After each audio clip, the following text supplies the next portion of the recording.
Dans cette vidéo, je vais vous montrer les différents éléments d'une batterie en détail. C'est important pour comprendre comment la batterie peut délivrer la performance dont les véhicules modernes ont besoin. Alors regardons d'abord en détail une batterie conventionnelle de démarrage plomb acide. Le principe de base des batteries automobiles et poids lourds est le même. Également, la différence entre une batterie AGM et une batterie liquide n'est pas si importante en termes de structure de base.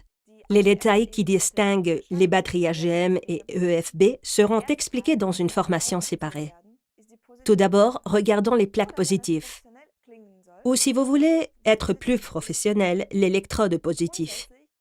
En gros, la plaque consiste en une grille et la masse active qui est localisée sur la grille.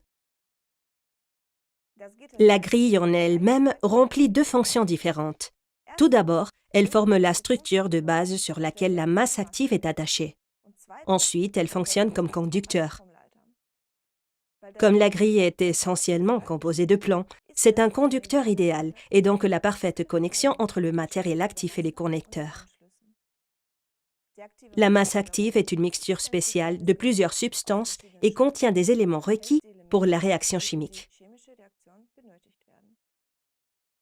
La plaque positive est complètement enfermée dans une poche séparatrice pour l'isoler de la plaque négative. Le séparateur lui-même est fait d'un matériel spécial, microporeux, qui permet l'échange des éléments chimiques entre les plaques et l'électrolyte. S'il y a une électrode positive, il doit bien sûr y avoir une électrode négative. Avec la plupart des batteries, les grilles positives et négatives sont différentes. La masse active est également différente. Pour l'électrode négative, elle est faite en principe de pur plomb. Pour l'électrode positive, en revanche, elle est faite de dioxyde de plomb. Dans une autre vidéo, nous entrerons dans les détails des propriétés de chaque technologie de grille. Les plaques positives et négatives sont connectées en parallèle via un interconnecteur. Le connecteur en lui-même est connecté soit à la borne de la batterie, soit à la cellule suivante.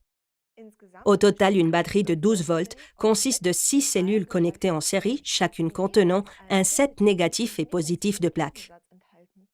Sur le dessus du bac, il y a un couvercle spécial avec une prise de dégageage centrale et un arrêteur de flamme. L'arrêteur de flamme empêche les étincelles venant de l'extérieur d'enflammer le gaz à l'intérieur de la batterie. Que manque-t-il à cette batterie? Comme vous le savez, nous parlons toujours de batterie plomb acide. Les grilles et la masse active sont faites de plomb. Mais où est l'acide? Chaque cellule dans une batterie liquide est remplie de l'électrolyte liquide et l'acide sulfurique dilué. Les batteries plomb acide sont les seules batteries dans lesquelles l'électrolyte fait partie de la réaction chimique.